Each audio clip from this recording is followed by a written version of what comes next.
Je suis formatrice running et training Nike pour le compte Intersport. Mon rôle, c'est d'éduquer et de former les vendeurs sur nos technologies produits. Le but, qu'ils les connaissent sur le bout des doigts pour vraiment les conseiller de la meilleure manière qu'ils soient à nos consommateurs. Lorsqu'on évoque le running chez Nike, c'est vrai qu'on veut mettre en avant des notions de plaisir, de convivialité, de fun. On n'a pas de règles, on n'a pas d'entraînement fixe. Vraiment mettre en avant cette notion, on va courir avec des amis et on prend beaucoup de plaisir. Intersport Rivoli, en partenariat avec Nike et les coachs Tribe, ont organisé 3 runs de préparation pour les 10 km Paris-Centre. Chacune de ces 3 sessions avait un thème bien défini. On parle de sessions qui durent environ 1h30. Le but, c'était vraiment de leur concocter un programme d'entraînement très complet qui leur permet d'aborder vraiment différents aspects du running, à savoir tout ce qui est technicité, endurance, renforcement musculaire et récupération également. C'est une activation qu'on fait en collaboration avec Intersport et on a décidé de faire appel à des coachs qui animent une communauté de running. Ce sont des personnes qui ont vraiment l'habitude d'encadrer des sessions avec beaucoup de participants. Donc ils sont vraiment là pour vous accompagner lors de la session, pour vous motiver, vous encourager, vous conseiller et également pour l'animer, la rendre assez cool, fun. On a vraiment affaire à tout type de participants, de tout âge, qui souhaitent juste faire du sport en groupe dans une ambiance assez conviviale. On a de tout niveau également, du runner confirmé aux débutants. On accepte tout le monde. Ce qu'ils apprécient beaucoup, c'est notamment la personnalité des coachs et leur expertise.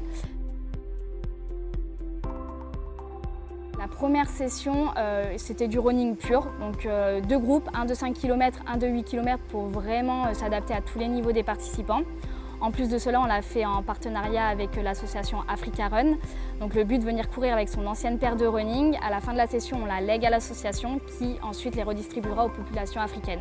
Donc voilà, en plus de passer un bon moment, de faire du sport, on fait une belle action. C'est vraiment un très beau moment qu'ils ont beaucoup apprécié. On avait plus de 150 participants. Deuxième session, c'était une session plus tournée renforcement musculaire. Donc c'était des runs, un de 5, un de 8 km, entrecoupés de moments un peu plus renforcement musculaire avec des abdos, des pompes, du gainage. Et enfin, la troisième session, c'était une session plus tournée sur le bien-être, comment bien récupérer après une course ou un entraînement, comment bien s'étirer.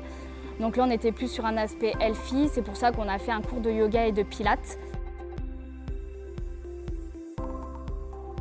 On va avoir des vertus sociales comme le partage, la convivialité, l'amitié, le fun, et on va avoir plus des vertus tournées vers le sport, à savoir tout ce qui est dépassement de soi, progression, vraiment repousser ses limites. Donc c'est vraiment des vertus qui se complètent. La course en solo a d'autres intérêts. C'est vrai que de nos jours, les personnes qui courent seules, c'est souvent des personnes qui ne veulent pas avoir de contraintes. C'est qu'on va courir quand on veut, où on veut. On n'a vraiment aucune contrainte. C'est vraiment le fait que quand on court seul, on court à son rythme. Donc on peut vraiment connaître son réel niveau en course à pied. Les participants sont vraiment ravis de l'ambiance qu'il y a lors de ces sessions. Ils n'ont pas trop l'impression de participer à une session de running quelconque, mais plus de prendre part à une véritable expérience running. C'est vrai que l'effervescence qui se crée quand on court en groupe les amène vraiment à se dépasser, les motive énormément. Et au-delà de ça, ils adorent tous les à côté qu'on a, la partie testing de nouveaux produits Nike, les coachs qui sont là pour prodiguer les bons conseils, la sono qui amène énormément d'ambiance, la collation d'après-course. Ce qu'on a noté de plus flagrant, c'est vraiment que beaucoup d'entre eux ont sauté le pas de s'inscrire et de participer à leur première course officielle. Oui, je pratique la course à pied. La plupart du temps, c'est avec mes amis, ma sœur ou même avec des collègues de travail entre midi et 2. Oui, j'y participe et d'ailleurs, je vous donne tous rendez-vous lors du prochain run avec Intersport.